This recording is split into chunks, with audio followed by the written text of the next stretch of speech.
והם פשוט נכנסים, אתה שומע אותם נכנסים בתוך הבית, הם לא בזזו כלום, לא שמעתי לפחות שהם בזזו, לא ניסו לירות על הדלת, אני הייתי על הדלת גם אם אני ליד בריח, כי לא יודע, לא שמחתי על זה. אז אני שומע אותו מתקרב, את הבחור, לא מדבר, לא כלום. הוא שומע את הילדה שלי בוכה, כי הילדה שלי הקטנה היא בכתה, היא לא שלטה בזה, ולא יכולנו לשים לה יד ולסתום לה את הפה. אז היא בכתה, ובכל זאת אני פתאום מריח בנזין מתחת לדלת של הממ"ד, ואני מתרחק מהדלת, אני אומר לאשתי, הם מדליקים לנו את הבית. ואז פתאום אני שומע את הלהבות מהצד השני, הם ברחו החוצה,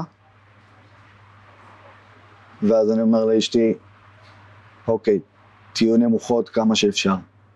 כמובן שהייתה שם היסטריה וכניסת עשן, ואני שמתי סדינים ומה שיכלתי מסביב למשקוף.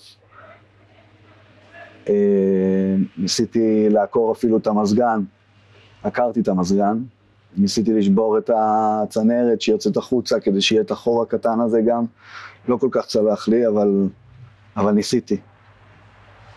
ובאיזה שלב לא רציתי לפתוח את החלון, כי ידעתי שהם יכוונו קנים לחלון. מה הם יכוונו? יכוונו קנים של נשקים לחלון. אם אני יוצא בוא נגיד בשעה הקרובה, הם יהיו שם. איפשהו הם יחכו כדי לחטוף אותנו, בשביל זה הם הציתו, ככה חשבתי. אבל אז כשאני מסתכל על החלון, אני רואה אותו בוער, החלון היה בצבע אדום. אתה לא יכול לגעת בו, אתה לא יכול לפתוח אותו גם, אתה לא יכול לעשות כלום. והדלת של הממ"ד, אני רוצה לפתוח את הבריח, ואני כבר לא יכול, מדובר על אחרי שעתיים שם בפנים בערך. אז הכל חם, מאוד חם מהאש, והתעוות, והתרחב מהכל פלדה. והבריח הזה גם לא רצה להיפתח. אז נלחמתי עם הבריח, גם נשברה לי הידית מבפנים של הממ"ד. אז זה אומר שגם אם אני מצליח לפתוח את הבריח, אני עדיין לא יכול לצאת החוצה, כי הידית שבורה. ואני מנסה בכל כוחי לפתוח איזה חריץ בחלון פלדה, אבל לא הצלחה.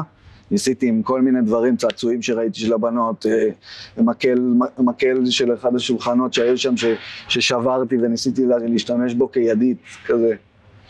זה לא צלח לי.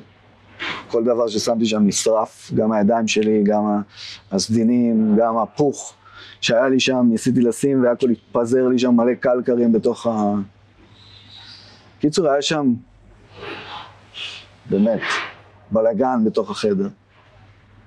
עד שנהיה שקט. נהיה שקט כזה, שקצת הרתיע אותי, כי אני לא שומע את הבנות. לפני הפעולה הראשונה שלי, אני התקשרתי כבר אז לעמית, חבר שלי שהוא משלדג. התקשרתי אליו, אמרתי לו, אני נמצא בסיטואציה בעייתית, בוא תראה לי איך אתה עוזר לי, כי הוא לא היה בקיבוץ, הוא לא יכול לעזור לי. הוא הוקפץ לבסיס, הוא היה בדיוק בראש העין באותה שבת, והוא הוקפץ לבסיס משם. הוא אמר לי, איתן, ייקח לי זמן להגיע, אני במסוק מגיע, אבל ייקח לי זמן. אז ידעתי שאיתו אין לי כל כך, אני צריך לדבר עם מישהו אחר, הוא אמר לי, תדבר עם ערן, הוא בכיתת כוננות, תדבר איתו. אז באמת, התקשרתי לערן, הוא אמר לי, תשמע, אי אפשר לצאת החוצה. זה כמויות של אנשים, אתה לא יכול לצאת החוצה, אני לא... אז אמרתי לו, שאתה יכול, תגיע אליי, אני חייב שתגיע להוציא אותי. ובאמת, אחרי שעתיים, אני כל הזמן בקשר איתו, להגיד לו, כל פעם שיכלתי, הרמתי אליו טלפון, אני בסיטואציה ככה וככה, תבוא, אני בחיים, אבל תבוא כבר.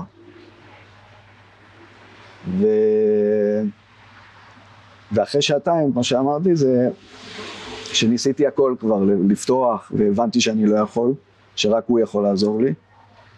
אז כבר נפרדתי מהבנות שלי.